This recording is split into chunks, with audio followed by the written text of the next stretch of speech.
Hello everyone, welcome back to one more series. दोस्तों, इस series में अपन आज 20 ऐसे क्वेश्चन सेलेक्ट किए हैं जो कि इम्पॉर्टेंट क्वेश्चन है और CHO 5000 वैकेंसी की ऑनलाइन फॉर्म स्टार्ट होना शुरू हो गए हैं। तो अभी तैयारी में जुट जाइए क्योंकि अब यहाँ पे CHO का सारा प्रोसेस कंटिन्यू होने वाला है। ठीक है, यूपी CHO 5000 वैकेंसी की सारी अपडेट आ गई है जो कि मैंने चैनल पे डाल ही दिया है। तो उसको वीडियो को जाके आप देख सकते हैं, सारी जानकारी वहाँ से ले सकते हैं। दोस्तों आइए अपना टेस्ट सीरीज नंबर 3 और 20 इंपॉर्टेंट क्वेश्चन के बारे में डिस्कस करते हैं जो कि बहुत ही महत्वपूर्ण क्वेश्चन है जो कि CHO 5000 में आपके लिए मददगार साबित होंगे। आइए 20 ऐसे क्वेश्चन हैं जिनको डिस्कस कर लेते हैं। आइए वीडियो को शुरू करते हैं। उससे पहले चैनल पहली बार आए हैं, चैनल को सब्सक्राइब करके बेल आइकन को जरूर प्रेस कीजिए और एक बार वीडियो शुरू करने से पहले सारे दोस्तों को व्हाट्सएप पे शेयर कीजिए अभी तुरंत। तो आइए अब वीडियो को शुरू कर लेते हैं। तो तीसरे सीरीज का पहला क्वेश्चन आपके स्क्रीन सेट पे दिख रहा होगा यहाँ पे, जैसा कि देख सकते हैं। पहला क्वेश्चन है the normal Apgar score of new born is. New born में नॉर्मल अबगार स्कोर कितना होता है? आपके सामने 4 ऑप्शन हैं।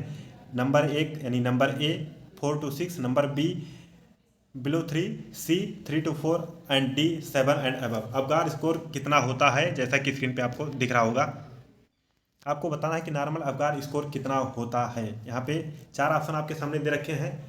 क्या 7 से ज़्यादा होता है, या फिर 3 से कम होता है, या 4 से 7 होता है, या फिर तीसरा ऑप्शन है 3 से 4 होता है। कितना अबगार स्कोर होता है कमेंट सेक्शन में बताइए और हम अगले क्वेश्चन की तरफ अब बढ़ते हैं। इसका जो ऑप्शन होने वाला है ये option D. Normal Apgar score जो होता है 7 से अबव होता है। जैसे जानते हैं कि 7 से 10 तक अबगार स्कोर होता है।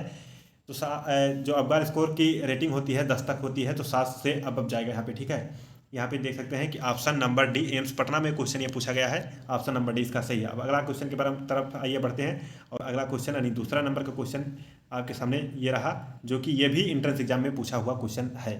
तब total weight gain during pregnancy is about. एक प्रेग्नेंट वूमेन है, वो कितना वेट गेन करती है प्रेगनेंसी के दौरान? Option A 6 kg, B 8 kg, C 11 kg, D 14 kg। अब आपको ये बताना है कि जो प्रेग्नेंट वूमेन होती है वो कितना वेट गेन करती है प्रेगनेंसी के दौरान, कितने किलो उसके वजन बढ़ते हैं प्रेगनेंसी के दौरान, वेट गेन करती है प्रेगनेंसी में। ठीक है, आपके सामने 4 ऑप्शन है, इसमें से सही ऑप्शन कौन सा होगा आपको कमेंट सेक्शन में हमको बताना है। और आइए अब हम बताते हैं इसका आंसर क्या होगा। इसका आंसर है सी 11 kg।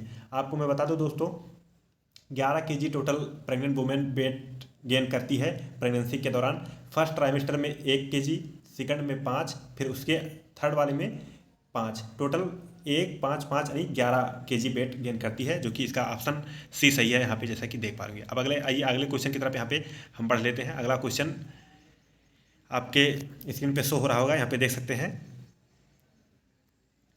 Normal the mother generally feel the active foetal movement first at the end of the mother generally feel the active fetal movement first at the end of। यहाँ पे वीक्स में पूछा है किस वीक में पहले active foetal movement mother feel करती है जनरली। यहाँ पे इन्होंने ये पूछा। ठीक है, mother generally feel that active foetal movement first at end of. क्या 16वें वीक, क्या 12वें वीक, या फिर 14वें, या फिर 10वें वीक? इसमें आपको ऑप्शन कमेंट सेक्शन में ड्रॉप करना है। जल्दी जल्दी कमेंट कीजिए, फटाफट हम आंसर बताते चलते हैं। इसका जो क्वेश्चन का आंसर होगा ये ऑप्शन नंबर ए इसका सही है। 16वें वीक, जैसा कि जानते हैं 16वें वीक में फील करती है मदर, 16 से लेकर 18वें वीक तक। ठीक है, आपको यदि 16 ऑप्शन नहीं दे रखा है, 18 ऑप्शन दे रखा है, तो 18 पे टिक करना है। ठीक, 16 से लेकर 18 तक का यहाँ पे फील करती है। प्राइमरी गर्भा होगी तो 18 वीक, मल्टी गर्भा होगी तो है 16 वीक। ठीक, लेकिन इन्होंने प्राइमरी तो और मल्टी तो ऐसा कुछ पूछा नहीं है, तो इसका ऑप्शन जो जाएगा वो 16 है। ठीक, ऑप्शन 18 कहीं होता 16 की जगह पे, तो आप 18 टिक कर सकते थे, सही जाता। ठीक है, अगले क्वेश्चन की तरफ हमें बढ़ लेते हैं। अगला क्वेश्चन है lightning take place at which week. जो लाइटनिंग फील करती है mother, take place in which week, किस वीक में लाइटनिंग फील करती है मदर, जैसा कि स्क्रीन पे आपके देख पा रहे होंगे। एक्चुअली आज का जो ये पीपीटी है, PDF है, ये थोड़ा छोटा हो गया है, तो इस वजह से आपको ठीक से दिख नहीं रहा है, लेकिन इसको आगे हम थोड़ा और मॉडिफाई करने की कोशिश करेंगे जिससे आपके पूरे स्क्रीन पे दिख जाए। ठीक है, lightning take place at which week, lightning किस वीक में फील करती है मदर, आपको ये बताना सिंपल सा। ठीक है, तो यहाँ पे option A 30, option B 32, option C 34, option D 36। Lightning का फील करेगी, 4 ऑप्शन है, फटाक से कमेंट कीजिए। तो इसका जो आंसर जाने वाला है वो 36 वीक जाएगा। ठीक है, 36 वीक में लाइटनिंग फील करती है मदर। ठीक है, यहाँ पे ऑप्शन डी, जी हाँ ऑप्शन डी इसका सही है। आइए अगले क्वेश्चन की तरफ बढ़ लेते हैं। अगला क्वेश्चन इन्होंने जैसा कि देख रहे होंगे दे रखा, how many type of vaccine are there against Japanese encephalitis. कितने टाइप के वैक्सीन हैं there are against Japanese encephalitis? Japanese encephalitis के लिए कितने टाइप के वैक्सीन अगेंस्ट कितने टाइप के वैक्सीन है? जो कि ऑप्शन ए में है 1, ऑप्शन बी में है 2, ऑप्शन सी में है 3, ऑप्शन डी में है 4। यहाँ पे 4 तरह के ऑप्शन है और 1 से लेकर 4 तक इन्होंने ऑप्शन भी दे रखा है, जिनमें में क्वेश्चन ये पूछा गया है। तो कमेंट सेक्शन में जल्दी से हमको बताना है कि इसका आंसर क्या होगा। और मैं बताऊं इसका आंसर जो है, इसका आंसर जाएगा सी। 3 तरह के हैं, ठीक है, इसको आपको याद रखना है। सीएचओ के पर्पज से ये सब क्वेश्चन इंपॉर्टेंट है, ठीक। अब अगले क्वेश्चन की तरफ आइए बढ़ लेते हैं। यहाँ पे देख रहे होंगे कि जैसे कि स्क्रीन पे आपको दिख रहा होगा, the highest risk of patient to HIV child HIV transmission is. आपको बताना है the highest risk of parent to child HIV transmission is. आपके यहाँ पे कौन से highest risk of parent to child HIV transmission, इसमें कौन से में ऐसे है कि जो हाईएस्ट रिस्क है बच्चे को HIV ट्रांसमिट होने का, ठीक है। ऑप्शन 4 दे रखे हैं, during pregnancy, during birth, during breast feeding, shortly after the breath, ठीक है। 4 ऑप्शन इन्होंने दे रखे हैं, इसमें से कौन सा ऑप्शन यहाँ पे सही है ये चीज़ आपको बताना है, ठीक। कमेंट सेक्शन में मैं बताऊँ इसका जो ऑप्शन होने वाला है ड्यूरिंग द बर्थ के दौरान HIV ट्रांसमिट होने का ज़्यादा ही चांस है पेरेंट टू चाइल्ड या फिर मदर टू चाइल्ड, ठीक है। ऑप्शन इसका बी सही है, ठीक। अगला क्वेश्चन की तरफ हम बढ़ते हैं। अगला क्वेश्चन जो ये है, डिजीज आप यहाँ पे देख सकते हैं, disease kwashiorkor is cause due to deficiency of. Kwashiorkor disease जो है वो किसकी डिफिशेंसी से होता है, ठीक। काज क्या काज है क्वेशोरिकर डिजीज होने का? यहाँ पे 4 ऑप्शन दिए हैं, कार्बोहाइड्रेट, प्रोटीन, फैट्स, विटामिन। यहाँ पे 4 ऑप्शन है, आपको कौन सा सही लग रहा है कमेंट सेक्शन में बताइए। और जो इसका आंसर जाने वाला है वो है प्रोटीन। यहाँ पे बी ऑप्शन देख रहे हैं, सही है प्रोटीन। प्रोटीन की कमी से क्वेशोरिकर डिजीज होता है, जैसा कि आप जानते हैं। अब आइए अगले क्वेश्चन की तरफ बढ़ते हैं। अगला क्वेश्चन है, rule of 10 is use for. Rule of 10 जो है किसके लिए यूज किया जाता है? 4 ऑप्शन है, cleft lip, imperforate anus, TEF, CHD। 4 option है। पहला जो ऑप्शन है रूल ऑफ 10, रूल ऑफ 10 जो है किसके लिए यूज किया सकता है? क्या क्लेफ्ट लिप के लिए, या फिर इम्परफोरेट एनस के लिए, TEF के लिए, या फिर CHD के लिए? UPPSC स्टाफ 2017 में क्वेश्चन पूछा गया है, रूल ऑफ 10 किसके लिए यूज किया जाता है? इसका दोस्तों कौन सा जवाब सही है कमेंट सेक्शन में हमको बताइए, और उसके बाद हम बताते हैं। तो इसका जो जवाब सही जाने वाला है क्लेफ्ट लिप। देखिए आपको मैं बता दूं, क्लेफ्ट लिप जब सर्जरी होता है तो उसमें रूल ऑफ 10 यूज किया जाता है, जिसमें देखा जाता है रूल ऑफ 10 का क्या मतलब है। मैं एक चीज़ आपको बता दूं, रूल ऑफ 10 में 3 चीज़ें देखी जाती हैं, जो कि आपका जो बच्चे का वेट होना चाहिए वो होना चाहिए 10 LB, ठीक है। उसके बाद से दूसरी चीज़ रूल ऑफ 10 में दूसरा देखा जाता है, जो बच्चे का वेट होना चाहिए 10 LB होना चाहिए, बता दिया। दूसरी चीज़ है हीमोग्लोबिन HB जो है बच्चे का वो 10 से कम नहीं होना चाहिए, ठीक है। और तीसरी चीज़ रूल ऑफ 10 में, ये 3 चीज़ें देखी जाती हैं, और तीसरी चीज़ जो रूल ऑफ 10 में देखी जाती है वो है कि 10 वीक का बच्चा होना चाहिए उसकी सर्जरी के लिए, ठीक। तो ये 3 चीज़ें देखी जाती है रूल ऑफ 10 में, जो कि क्लेफ्ट लिप सर्जरी के दौरान, ये सर्जरी करने से पहले ये रूल ऑफ 10 अप्लाई किया जाता है कि क्या बच्चे का वेट जो है 10 LB है, या फिर उसका क्लेफ्ट लिप सर्जरी होनी है तो क्या HB उसका 10 से कम तो नहीं है, या फिर उसका जो वेट है 10 LB से कम नहीं है, या फिर 10 वीक से कम नहीं है। ये 3-4 चीज़ें देखी जाती हैं रूल ऑफ 10 में, ठीक है। तो इसका रूल ऑफ 10 जो है क्लेफ्ट लिप के लिए यूज किया जाता है। OPV was added to immunization schedule in the year। OPV यानी oral polio virus immunisation schedule में कब ऐड किया गया था? Option A 1979, option B 1976, option C 1995, option D 1984। यहाँ पे इसका जो करेक्ट आंसर है वो ऑप्शन नंबर 1 है, 1979। इसको ऐसे याद करना है, OPV इम्यूनाइजेशन शेड्यूल में ऐड किया गया था 1979, ठीक, 1979 ऑप्शन ए 1979 में ऐड किया गया था, ठीक। अगले क्वेश्चन की तरफ आइए बढ़ लेते हैं। अगला क्वेश्चन इन्होंने पूछ रखा, the amount of calcium in the blood is about. कितना अमाउंट होता है कैल्शियम का ब्लड में, इसको आपको बताना है। यहाँ पे 4 ऑप्शन दे रखे हैं, 5 mg पर DL, 0.5 mg पर DL, ऑप्शन सी है 10 mg पर DL, या फिर ऑप्शन डी 100 mg पर DL। इन्होंने 4 ऑप्शन दे रखे हैं, 4 ऑप्शन में से कौन सा ऑप्शन यहाँ पे सही है कमेंट सेक्शन में बताइए। दोस्तों आज के क्वेश्चन जो हैं वो हल्के टफ हैं, ज़्यादा टफ नहीं है, और 2 सीरीज जो आई उसके कंपेयर में आज क्वेश्चन मैंने थोड़ा टफ डाले हैं, क्योंकि अब अपन लो से हाई की तरफ चलेंगे। हल्के टफ वाले क्वेश्चन आज के क्लास में है, थोड़े टफ वाले हैं, ज़्यादा टफ नहीं है, लेकिन यह है कि 2 क्लास के कंपेयर के अलावा किया जाए तो यहाँ पे आज वाले क्वेश्चन थोड़ा ज़्यादा टफ लग रहे होंगे आपको, ठीक है। तो अगला question, the amount of calcium in the blood is about. यहाँ पे 4 ऑप्शन दे रखे हैं, फटाक से कमेंट में बताइए कि इसका कौन सा ऑप्शन सही जाएगा।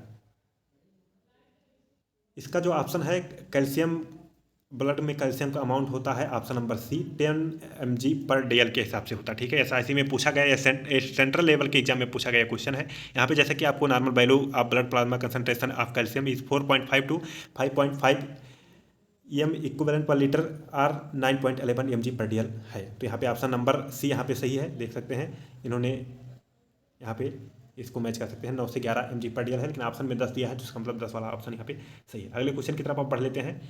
अगला क्वेश्चन है जो कि आपका साइकेट्रिक से है। अगला क्वेश्चन जो कि suicidal tendency are most common seen in. देखिए सुसाइडल टेंडेंसी सबसे ज़्यादा किस में देखा जाता है। ठीक है, नंबर 1 फीमेल्स में, सीवियर डिप्रेशन या फिर यंग एज या न्यूरोटिक डिसऑर्डर में। 4 ऑप्शन है, इसमें आपको बताना है कि सुसाइडल टेंडेंसी सबसे ज़्यादा किस में देखा जाता है। दोस्तों इसका जो ऑप्शन जाएगा सीवियर डिप्रेशन में जो पेशेंट रहते हैं सुसाइडल टेंडेंसी उनमें ज़्यादा देखा जाता है। जैसे कि आप जानते हैं कि जो पेशेंट सुसाइड करते हैं या फिर जो पेशेंट डिप्रेशन में रहते हैं उनका मोस्टली चांस ये होता है कि सुसाइड करने का। जैसा कि आप जानते हैं कि Sushant Singh Rajput Indian actor depression के शिकार थे और फिर सुसाइडल टेंडेंसी उन्होंने अपनाया और सुसाइड कर लिया था, जैसा कि आपने न्यूज़ में ये चीज़ देखा ही होगा। तो यहाँ पे suicidal tendency are most common seen in severe depression में इसको देखा जाता है। और ये बात करें कि अटेम्प्ट कौन करता है सबसे ज़्यादा सुसाइडल टेंडेंसी की, यदि ऐसा क्वेश्चन आता है कि कौन सबसे ज़्यादा सुसाइड करने का अटेम्प्ट कौन करता है, तो फीमेल्स ज़्यादा करती हैं सुसाइड करने का अटेम्प्ट। और लेकिन यह देखा जाए कि रेशियो क्या है सबसे ज़्यादा सुसाइड का, मतलब कौन मेल या फीमेल, तो सुसाइड कर कौन पाती हैं, ये देखा जाए तो सबसे ज़्यादा मेल इसमें आते हैं। ठीक है, ये 3 चीज़ें हैं जो अलग अलग हैं। सुसाइडल टेंडेंसी सबसे ज़्यादा डिप्रेशन वाले पेशेंट में देखा जाता है। साथ में सुसाइड ट्राई करने के लिए ट्राई सबसे ज़्यादा कौन करता है, तो वो फीमेल्स हैं। लेकिन जो कामयाब कौन होते हैं सबसे ज़्यादा सुसाइड करने में, वो है मेल। ठीक है, तो रेशियो सुसाइड करने का जो है मेल का ज़्यादा है और ट्राई करने का फीमेल का ज़्यादा है, क्योंकि फीमेल ट्राई करती हैं लेकिन सुसाइड कर नहीं पाती हैं, और मेल हैं जो कि सुसाइड कर ले जाते हैं। तो सुसाइड करना बहुत ख़राब चीज़ है। खैर आइए अगले क्वेश्चन की तरफ बढ़ते हैं। अगला क्वेश्चन यहाँ पे आपके स्क्रीन पे दिख रहा होगा, what is the nurse primary critical observation when performing an assessment for determining an Apgar score. Option A heart rate, respiratory rate, presence of meconium, elevate of Moro reflex. यहाँ 4 option है, चारों option में से कौन सा यहाँ पे option सही है आपको कमेंट सेक्शन में बताना है। 4 ऑप्शन है, heart rate, respiratory rate, presence of meconium, elevate of Moro reflex.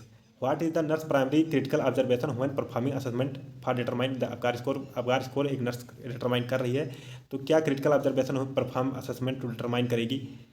4 option है, हार्ट रेट, रिस्पायरेटरी रेट। इसमें जो ऑप्शन सही है ये है हार्ट रेट, ऑप्शन नंबर 1। जैसा कि आप देख लेते हैं, जी हाँ ऑप्शन नंबर 1 हार्ट रेट इसमें सही है। ठीक, अगले क्वेश्चन की तरफ बढ़ लेते हैं। अगला क्वेश्चन जो इन्होंने दे रखा है, जीएमसी चंडीगढ़ में ये क्वेश्चन पूछा गया है। यहाँ पे जैसे कि स्क्रीन पे देख पा रहे होंगे, the log rolling of patient is done in case of. The log rolling of patient is done in case of. Log rolling क्या है, सबसे पहले मैं दोस्तों आपको बता दूं कि लॉग रोलिंग जो है वो पेशेंट को 2 या 3 स्टाफ मिलके एक ही साथ में पूरे हाथ पैर करके एक ही साइड में रोल करते हैं, एक ही साथ। ये नहीं कि पहले हेड को रोल कर दिया, फिर अब चेस्ट को कर रहे हैं, फिर अब फुट को कर रहे हैं। तीनों को बैलेंस बना के एक ही साथ रोल करते हैं। ठीक है, इसको आप नेट पे सर्च करेंगे तो अच्छे से समझ पाएंगे कि 3-4 नर्स मिलके एक ही साथ रोल करते हैं। तो एक ही साथ रोल करने का मतलब यह है कि जैसे हेड हो गया, चेस्ट हो गया और लेग हो गया, ये सारी चीज़ें एक ही साथ रोल होती हैं, ना कि पहले हेड हो गया फिर ये हो गया, ये साथ में होंगे। इसको एक बार नेट से आप देखेंगे तो अच्छे से समझ पाएंगे। तो इसके लिए पेशेंट डन के किस केस में किया जाता है, रिब्स फ्रैक्चर में या फिर क्लेविकल फ्रैक्चर में या फिर स्पाइन फ्रैक्चर में या फिर फीमर फ्रैक्चर में। इसका जो ऑप्शन जाने वाला है, इसका ऑप्शन जो जाएगा सी नंबर है, स्पाइन फ्रैक्चर में ये लॉग रोलिंग करते हैं। पेशेंट स्पाइन फ्रैक्चर किसी पेशेंट का हुआ है तो लॉग रोलिंग यहाँ करते हैं। इसको एक बार नेट से आप अच्छे से देख पाएंगे। ठीक है, अगले क्वेश्चन की तरफ बढ़ लेते हैं। अगला क्वेश्चन है, all of the following are type of fracture except. एक को छोड़ के बाकी कौन सभी टाइप के फ्रैक्चर हैं। ठीक है, इसमें से कौन सा ऐसा ऑप्शन दे रखा है कि जो उस टाइप का फ्रैक्चर नहीं होता, बाकी सारे फ्रैक्चर होते हैं, एक्सेप्ट पूछा है। इस चीज़ को विशेष ध्यान दिया कीजिए। ठीक है, यहाँ पे देख सकते हैं, सिंपल फ्रैक्चर, इम्पैक्ट, और ऑप्शन यहाँ पे सी दे रखा है, लैक्रेटेड और कॉम्प्लिकेटेड। यहाँ पे देख सकते हैं सिंपल, इम्पैक्ट और कॉम्प्लिकेटेड, ये तीनों टाइप के फ्रैक्चर आपने पढ़ा होगा, लेकिन ऑप्शन सी जो दे रखा है इन्होंने, इस टाइप का फ्रैक्चर आपने नहीं पढ़ा होगा। तो जी हाँ दोस्तों, यहाँ पे ऑप्शन सी यहाँ पे सही है। ठीक है, अगले क्वेश्चन की तरफ बढ़ लेते हैं। अगला क्वेश्चन यहाँ है, ELISA test is use to detect. ELISA test किस चीज़ के डिटेक्ट करने में किया जाता है? क्या मलेरिया इन्फेक्शन के बारे में, या फिर कॉलरा इन्फेक्शन के बारे में, HIV इन्फेक्शन के बारे में, या लंग इन्फेक्शन के बारे में? बहुत सिंपल सा क्वेश्चन है, लगभग सभी लोग जान रहे होंगे। ये एलाइजा टेस्ट जो होता है HIV एड्स के लिए किया जाता है, तो HIV इन्फेक्शन के लिए किया जाता है। ऑप्शन नंबर यहाँ पे सी यहाँ पे सही है। ठीक है, कई बार देख सकते हैं क्वेश्चन पूछा गया है, रिपीटेड क्वेश्चन है और इंपॉर्टेंट क्वेश्चन है, अधिकतर एग्जाम में पूछे जाते हैं ऐसे क्वेश्चन। ठीक है, अगले क्वेश्चन की बात कर लें, which is the first sign of chicken pox in children. Children में कौन सा फर्स्ट साइन ऐसा इंडिकेट होगा जिससे आपको लगेगा कि चिल्ड्रेन को चिकन पॉक्स हो रहा है? कौन सा ऐसा फर्स्ट साइन है? क्या वो उसको फीवर से डिटेक्ट करेंगे, या फिर रैसेस, सेवरिंग से, या मलेशिया से? ऑप्शन इसका बी सही है, रैसेस किसी पेशेंट या फिर किसी चाइल्ड के शरीर पे आ रहे हैं, तो यहाँ पे चिकन पॉक्स होने का यहाँ पे उसका फर्स्ट साइन है चिकन पॉक्स का, कि रैसेस आ रहे हैं, तो समझ लीजिए कि पहला साइन है चिकन पॉक्स का। ठीक है, अगले क्वेश्चन की तरफ बढ़ लेते हैं। अगला क्वेश्चन जो होने वाला है, यहाँ पे देख सकते हैं, Widal test is use for the diagnosis of. Widal test किसके डायग्नोसिस के लिए किया जाता है? क्या एंट्रिक फीवर के लिए, मलेरिया के लिए, या फिर कॉलरा, या फिर प्लेग डिजीज के लिए? किसके लिए किया जाता है बिडाल टेस्ट? तो बिडाल टेस्ट का जो ऑप्शन इन्होंने दे रखा है ए, ये बिल्कुल ए वाला ऑप्शन सही है। इंटरसिक फीवर के लिए बिडाल टेस्ट किया जाता है, जैसा कि सभी लोग जानते ही होंगे। ठीक है, ऑप्शन ए इंटरसिक फीवर। यहाँ पे देखिए BHU में क्वेश्चन पूछा गया है, ये इंपॉर्टेंट क्वेश्चन है जो रिपीट हो सकते हैं आपके CHO 5000 में। ठीक है, अगला question, the best method for spacing child birth in women. The best method for spacing child birth in women, ये क्वेश्चन है और जिसमें 4 ऑप्शन दे रखे हैं। कि क्वेश्चन कहने का मतलब है कौन सा बेस्ट मेथड है जिससे 2 बच्चे के बीच में जो स्पेस चाहिए, एक बच्चा अभी हो गया फिर अगले बच्चा होने तक का स्पेस चाहिए, उसमें कौन सी ऐसी डिवाइस का यूज़ करेंगे या फिर मेथड का यूज़ करेंगे जिससे स्पेस रहे, इन्होंने स्पेस हो सके। इंट्रा यूट्राइन डिवाइस कौन सा यूज करेंगे? IUCD के लिए करेंगे, कैलेंडर मेथड करेंगे, वजाइनल डायफ्राम करेंगे, या फिर ट्यूबेक्टोमी करेंगे? यहाँ पे 4 ऑप्शन दे रखे हैं, ऑप्शन नंबर ए इसका सही होगा। ठीक है, इंट्रा यूट्राइन डिवाइसेस का मेथड है IUCD, जो इस मेथड का यूज करेंगे आपको स्पेस, एक बच्चे से दूसरे बच्चे के बीच में जो स्पेस होना चाहिए उसके लिए। ठीक है, तो इसका ऑप्शन नंबर ए सही है, ऑप्शन नंबर ए सही है। और अगले क्वेश्चन की बात करें, maternity mortality express into, maternal mortality express into पर 100 करेंगे, पर 1000 करेंगे, या पर 100 करेंगे, या फिर 1 लाख करेंगे, या फिर 10,000 करेंगे? 4 ऑप्शन उन्होंने दे रखा है, जो ऑप्शन नंबर सी है इसका सही है। आप इस चीज़ को अभी से याद कर लीजिए। मैटरनल मोर्टेलिटी की यदि बात करती है, मैटरनल मोर्टेलिटी की बात करते हैं, तो वहाँ पे 1000, 10,000, 100 नहीं है, वहाँ पे 1 लाख है। ठीक है, 1 लाख आपको कहीं भी दिख जाए तो तुरंत आपको टिक कर देना है बिना किसी सोचे समझे। ये जैसे ही आप पढ़ें कि मैटरनल मोर्टेलिटी इन्होंने पूछ रखा है। देखिए ये भी क्वेश्चन पूछा गया है काफ़ी सारे एग्जामों में। और अपना आखिरी क्वेश्चन इस सीरीज का, ports fracture is the fracture of. जो पोर्ट्स फ्रैक्चर है कौन से फ्रैक्चर, स्पाइन का है, रिब्स का है, एंकले का है, या फीमर का है? इसका ऑप्शन नंबर बी सही है, रिब्स। ऑप्शन नंबर सी सही जाएगा इसका।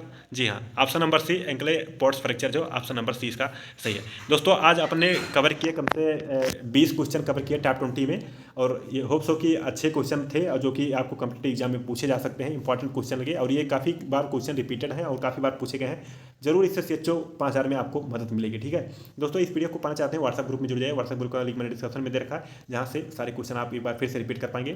तो इतने थे पूरे क्वेश्चन। अब मिलते हैं अपने अगले सीरीज में, कल वाले सीरीज में। तब तक के लिए अपना ख्याल रखिए, अपना ख्याल रखिए, और दोस्तों के साथ जरूर इस सीरीज को शेयर कीजिए, जिससे ज़्यादा से ज़्यादा लोग हमसे जुड़ सकें।